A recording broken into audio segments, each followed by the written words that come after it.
Γεια σας, hello, I'm Augustus, and I'd like to welcome you to the Hellenic Wellness Movement.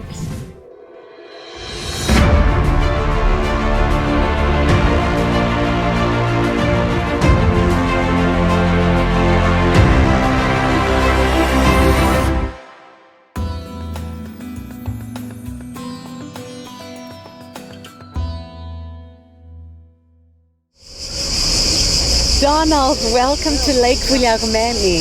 This is a healing spa. Yeah, it's wonderful. Kalimera. It's a pleasure to be here and among these healing vibes, this healing ambience. That's right. It's the healing spring water here, and I brought us here because of the theme of wellness. Mm-hmm. As you may know, I'm promoting Hellenic wellness, which includes body, mind, and spirit.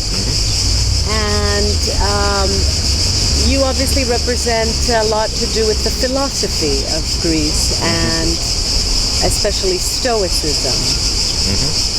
So who would you like to speak about today? Do you have any favorites? Well, I think because we're in Athens, we have to speak about Mr. Philosophy. We have to speak about the quintessential Athenian philosopher, the numero uno, the big cheese of Greek philosophy. The Greek Christ, I call him. Greek Christ. Because he was a martyr in a way. That's right. He gave his life for what he believed in. Yeah, so in case you haven't guessed already, we're talking about Socrates. Yeah, we're talking about Socrates, everyone's favourite philosopher, the most controversial of philosophers during his life, and a man full of paradox. I think of Socrates as, one of the reasons I like him is that I think he's a very complex character, multifaceted. I love Marcus Aurelius, as you know, and I love Socrates, but Marcus Aurelius is quite a one-dimensional character, whereas Socrates just has so much depth and so many aspects to him. You could spend a lifetime studying him. How is that so? Why is he so multi-dimensional, you say? Partly because of the Socratic Method. He's a teacher. Everything about Socrates is topsy-turvy and paradoxical. So during the heyday of the Sophists, he kind of did the opposite of the Sophists. Rather than standing up and delivering a lecture, he stood in the audience and asked questions. And I imagine he was like, occasionally you get these students where all the other students sort of turn around and they're paying more attention to the guy at the back of the class than they are to the lecture, because his questions are better than the teacher's lecture. So Socrates, by becoming an excellent and controversial student, surpassed the Sophists in his the radicalness and innovative nature of his teaching.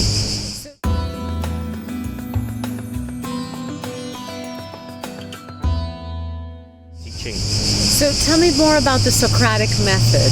I find that very interesting, and I read about it in Dale Carnegie's book, How to Win Friends and Influence People. How to Win Friends and Influence People. Can you believe that? Another classic. And Socrates got the idea from a woman, a Greek woman. Diotima, I believe. Diotima, and again, layer upon layer. Is Diotima even real? Or she must be. Is it Aspasia? Like some scholars think it might be like a pseudonym for Aspasia. It sounds like a pseudonym. That could be. That happens a lot. Well, women are inspiring. We are goddesses of inspiration if you know how to listen to us. And to Socrates, this was in an era when women weren't allowed to go to they were banned from the gymnasia, and so they wouldn't have been able to attend philosophical lectures. So Socrates is rocking the boat by saying not just one but several women inspired him to come up with this philosophical method, the Socratic method, that consists in asking the most profound questions. Yes, I find that Socrates, he works like an investigator, a detective, non-judgmentally.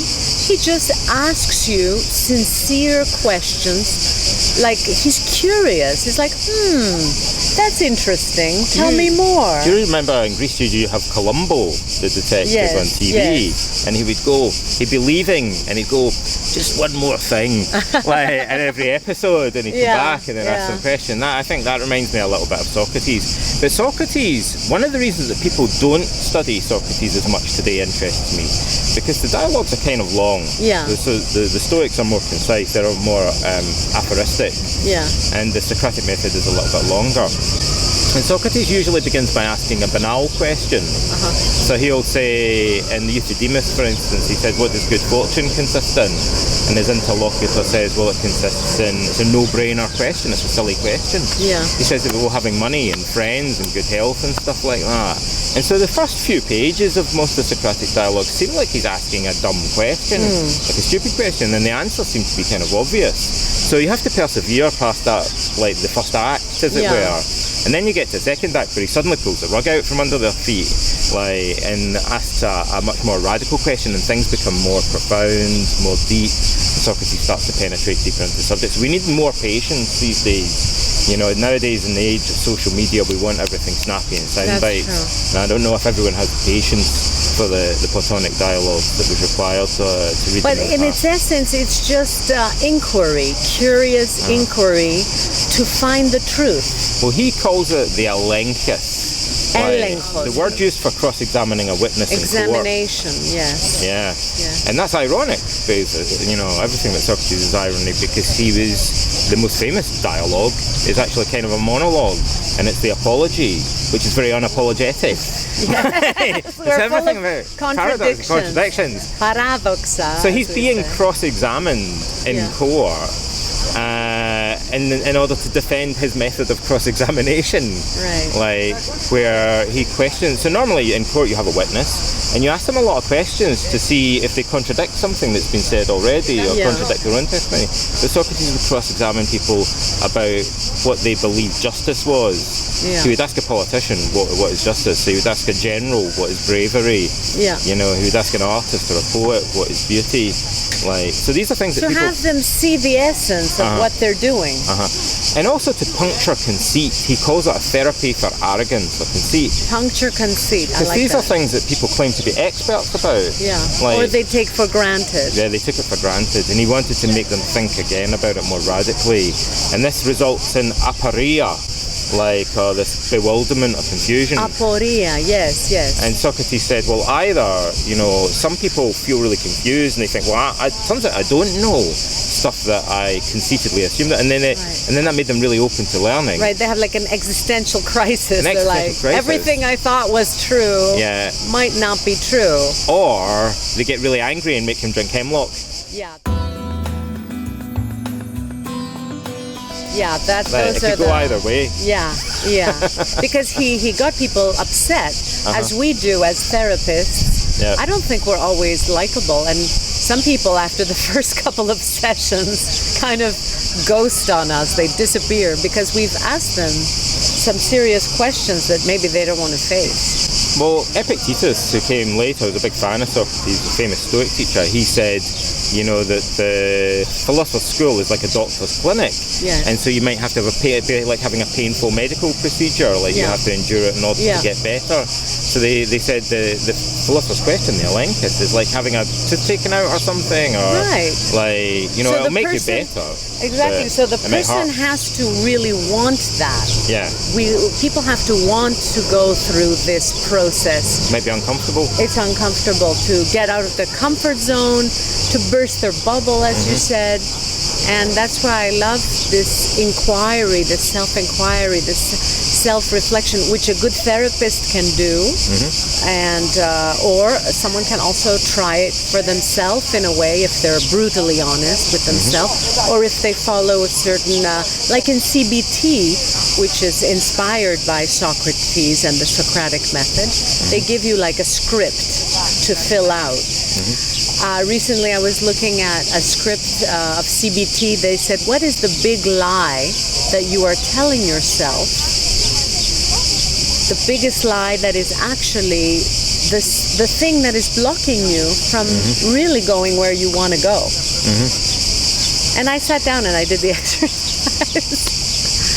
And you can do it by yourself if you have these scripts like you have presented in your book. And then I suppose the question might be a little bit different in form, but the spirit of it is very Socratic, because what was unusual about Socrates was that he asked people very penetrating questions about their philosophy of life, and that's why it kind of rattled them a little bit sometimes. He wanted to get to the core of their values and personality. Probably to see what their why. You know, Simon Sinek, a contemporary thinker, he says you have to know your why. Like, why are you and I here? What brought you to Greece, except for the beauty, to get away on the plane? Like, what's your why as a modern philosopher? What is it what's the thing that's driving you? Yeah. I mean, it's not financial. A lot of people think, oh, it's a financial thing, why I'm doing my job. But there's something much more. What are you going to do with the money? What are you doing with your energy? I wonder, like, what's your why? Well, I think the clue's in the name in philosophy, because it means the love of wisdom. Love of wisdom. Like, for Socrates, like, it should be that we... And there's a paradox about that, because you say to Socrates, what is wisdom? And he would say, wisdom kind of consists in understanding what the most important thing in life is. And I say, well, what's the most important thing in life? And he'd say, the love of wisdom. And I say, well, that's circular, right?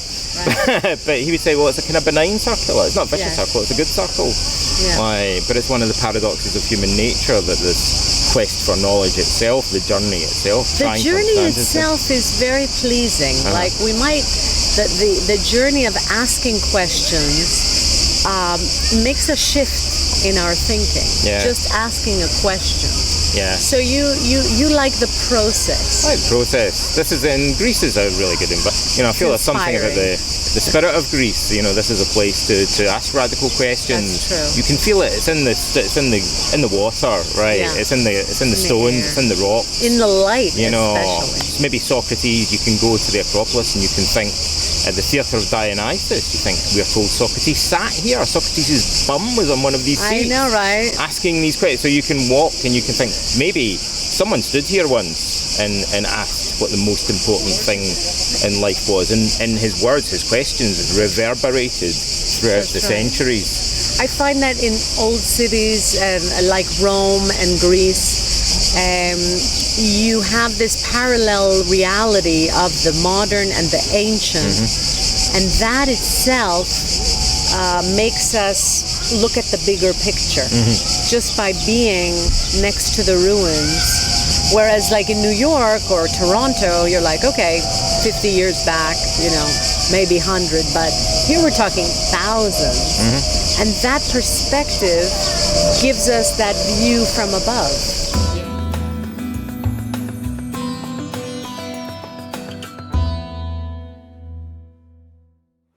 If you enjoyed today's video about Stoicism, go ahead and write your comments below. Also, share the video with friends who you think could benefit from Stoicism.